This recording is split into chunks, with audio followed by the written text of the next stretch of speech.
Hi everybody, Dan Illman, Mike Beer. The feature race at Belmont Park on Sunday is race number 8. Let's take a look at the field for the Grade 3 Futurity. $150,000 is the purse. We're going 6 furlongs for 2-year-olds, and our coverage is presented by Fasig-Tipton. Please note that the dam of the number 3 Barry Lee, Light of a Star, is cataloged to the November sale at Fasig-Tipton to be held on November the 6th at Lexington, Kentucky. Mike, only a field of 6, some promising 2-year-olds to be sure, and we'll begin with the morning line favorite, the number 6 Engage for Chad Brown and Jose Ortiz, and I know this horse has run fast. I didn't like the field he beat last time out. It was over a wet track, and he couldn't have got a better trip tracking 2 dueling horses. I'm fading him here, although I mean, he can easily win, but I don't want the price. Yeah, I kind of agree with you. I mean, I don't have any real knocks on him. It's just that he's run twice now, and while I think he's run fine both times, I don't think he's given us any indication that he's any kind of a special 2-year-old. His 2 races are good. You know, I liked his win last time just fine, but you're right, he got a really good trip. The horse that he wound up outfinished at the end, Impact Player, that was a Pletcher first-time starter. That horse came back. Pletcher moved this horse to turf for his next race, and he was terrible in that race. I don't know. I'm not so sure he beat a great field in that race, and it's not like I thought he ran some kind of great race first time out either. I get why he's the favorite, I guess, but I'm with you. I'm going to try and beat him. The number 2, Happy Like a Fool, returns from overseas for trainer Wesley Ward. They tried turf over there a couple of times, and this filly, taking on the Colts in this race, far from embarrassed. The blinkers are coming off, the Lasix is coming on. This horse has run only once on dirt. She went gate to wire at Keeneland. Who knows what she beat in that 4.5 furlong race? I think she drifts off the 5-2, but I still think this is a tough spot from her return off a little layoff. Yeah, I agree with you. I'll tell you what she beat in that first start. Absolutely nothing. You can go back into Formulator. Obviously, one of the great things you can do with Formulator is pull up the chart of the race and then see what all those horses that she ran against, and it was a big field. You can go look it up and see what they've all done. They've done nothing since then. You know, way back in April, you can just see they've run a bunch of times since. Only 2 of them have even won since then, and they both won just maiden claiming races, not very good. Her races at Ascot were fine, and I like that she has speed. But, man, she's tough to take in this race, I think, and especially if she's going to be around that morning line price. Let's see what the Timeform U.S. Pace Projector has to say about the Futurity. Are you surprised that the 5, Smooth B, a horse that went gate to wire going a 1-turn mile at Laurel last time out, a horse that was a pace-pressing maiden winner at Park, sprinting 3 starts back, is so far off the pace? I would think that maybe she's not quick enough to make the front, but I think she'll be a little closer. I think it's, a little surprised by that. I know the horse is cutting back in distance, so maybe that plays into it. I'm also a little surprised that they have Motivation last. I mean, I don't really see the Pletcher horse being last early in this race, but maybe it'll play out that way. Certainly, you know, the 2 horses, the 2 and the 3 that they have up there, they're both pretty fast. So I won't be surprised if they're up there, but I don't know.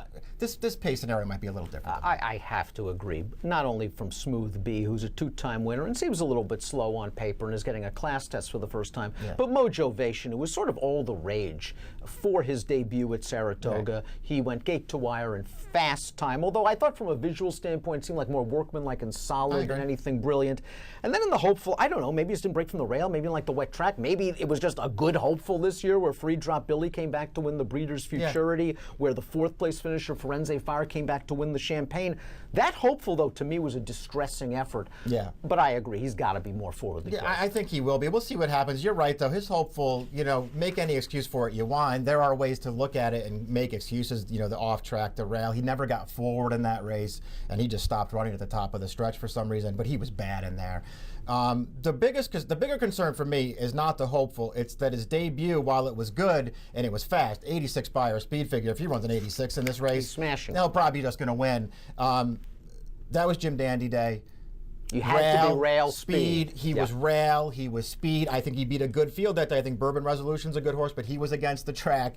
The horse that ran second to it might be okay too, but he just rode the rail behind this horse. So that opens up some questions just about just how good he is and how good that debut actually was. I'm not so sure what the right answer is, but I do know that I think he'll be more forward in this race, and I don't know that he's supposed to be whatever he is, 3rd or 4th choice on the morning line. Interesting spot for the bargain yearling, the number 1 Red Peril by a promising young stallion in Jimmy Creed. This horse took a lot of money for his debut at Gulfstream Park. He caught a wet track. He was under the whip a long way out, and it looked like at the quarter pole he was going nowhere.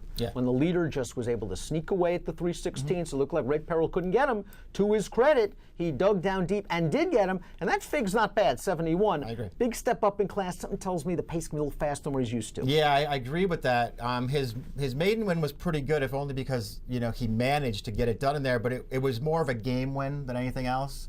And I feel like he might get outrun early in this race, and I think he's facing some better horses here. We're going to take a look at our top selections for the Grade 3 Futurity Stakes, the feature race at beautiful Belmont Park on Saturday. You gave all the reasons why maybe not to look at the 4 Mojovation, but you also, I think, gave one of the major reasons that he is capable of running that fast race, and I think you trust Todd in this situation. Yeah, and it was one of those things, the track aside in his debut, there were some talks about this horse being one of Pletcher's better 2-year-olds, and in some ways he delivered, in some ways he didn't. I just wanted to give him another chance because I just don't love, especially the 2 horses that they made shorter prices on the morning line. I just don't really like any of them. I'm going to give this horse one more chance to rebound. I'm going to lean to the 3, Barry Lee, one of 2 multiple winners in this field. Very impressive debut winner at Laurel, going 5 furlongs, and then just got his tootsies cooked, as our friend Matt Bernier would say, when the favorite in the Saratoga Special, he just got burned out on the lead. It was nice to see the barn take a little risk. Run this horse on synthetic in the Arlington Washington Futurity, and also watch this horse come from off the pace. I mean, he made a real nice, smooth 4-wide move on the turn. He took over in the stretch, and he held on. I think the blinkers are coming on because I think the connections have a feeling when he made the lead, he might have started waiting on horses a little bit in the stretch. He can go to the front. He has now shown another dimension. I think he's interesting, Barry Lee. He's proven he can run on dirt. No, I agree with that. And I think he's more interesting going 6, too. I don't know that 7 furlongs and 6.5 before that helped him. I will say this, though, and I was nice to see him to show the new dimension last time, and he rated pretty comfortably in there. I don't like him if they're going to rate him in this race. Oh, I think they got to send him. I just think he's a much better horse when they let him use his speed. And if they don't do that in here, I don't think he's winning. I think they got to send him. Barry Lee, the number 3, 5-1 on the morning line. I'm going to go 3-6-1-5. Mike's going 4-6-3 in the Grade 3 Futurity at Belmont, race number 8. If you're playing the Belmont Saturday card from home, $300 sign-up bonus waiting for you when you become a DRF Bets member. And all you have to do is go to drf.com/fall, use the promo code FALL300, sign up, start betting, start winning.